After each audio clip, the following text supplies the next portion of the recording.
We're going to do a quick video. This is going to be a tabletop on this fake ACOG that I got for roughly, if I remember right, it was about 70 bucks off of Amazon.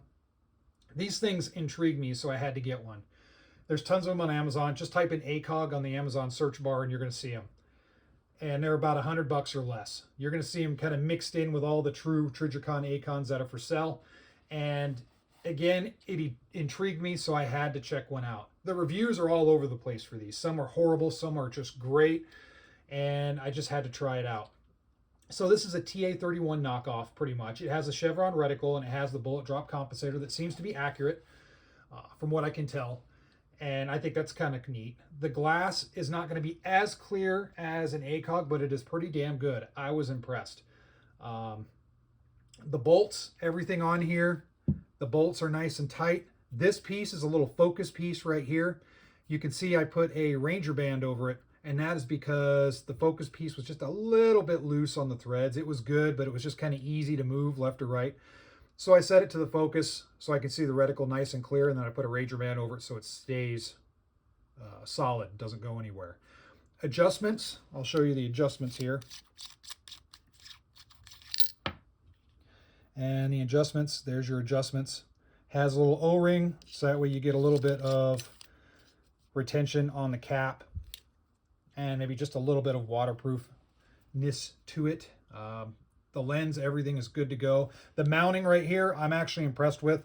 Sometimes when you get these cheap, no-name knockoffs, you get really cheap mounting hardware, which what I mean by that is you can tighten these up and it'll strip the screw out or whatnot. But these seem to be pretty good. I've tightened them up pretty tight.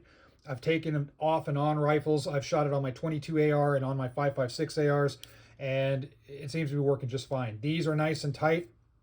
No issues there. One thing though is just double check. If you decide to buy one of these to mess around with it, just take a second and make sure that these are tight, because sometimes stuff like this could be loose. The same with these. Just kind of make sure they're tight. That way you don't have to worry about something coming loose unintentionally as you use it. Fiber optic does work. It does not have a tritium insert, none of that, so you're not going to have any nighttime capability with it.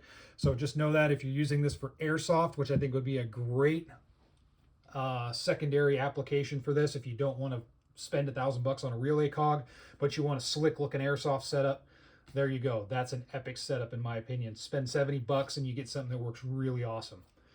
This will work for regular rifles though.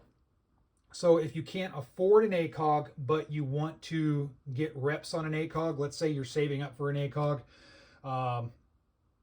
but you want to start training with one earlier, get something like this, throw it on your rifle, train with it, get used to it, get used to the reticle, get used to the eye position, all that good stuff, and save up your money while you're using this until you can get a real thing. Because this does work for range use and for moderate use. Hey, this thing does work. It doesn't have the tritium, and I don't expect it to be as bulletproof or as waterproof as an ACOG, but for basic field use, it seems to work. Now, if you're going to throw this on a rifle and go to some hardcore classes with it, yeah, I don't know. I don't know if it's going to hold up. Some people say it does, but I think that just depends, because these things are built a lot, and I imagine the quality control is all over the place with these. So keep that in mind. But overall, is it a recommend for me for the 70 bucks? Heck yeah. This one's awesome. This thing just, I was really surprised. I thought, you know what, I'm going to spend 70 bucks and I might get something that'll work for a little bit. It was just, you know, kind of a impulse buy, I guess, lack of a better term. I just wanted to check it out. They've always intrigued me. I said, you know what, let's just drop the hammer on this and try it out. But I was surprised. So check it out. There's tons of there's actually different models out there too. You can get some even with the red dots on top and whatnot. So, you know, have fun with it. If you have airsoft, or you're just wanting something cheap for a training rifle, or you want to try out the ACOG style setup, because the eye relief on this is the same as a true ACOG. It's like looking through an actual ACOG. So if you want to test the waters and you're figuring out, do I want an ACOG, but I don't want to quite spend $1,000, you can get one of these, get a feel for it. And then while you're messing around with something like this, you can save up your money for the real deal. So put your comments in the comment section below as always. Like, subscribe, all that good stuff. And I hope everybody's staying safe out there. Until next time.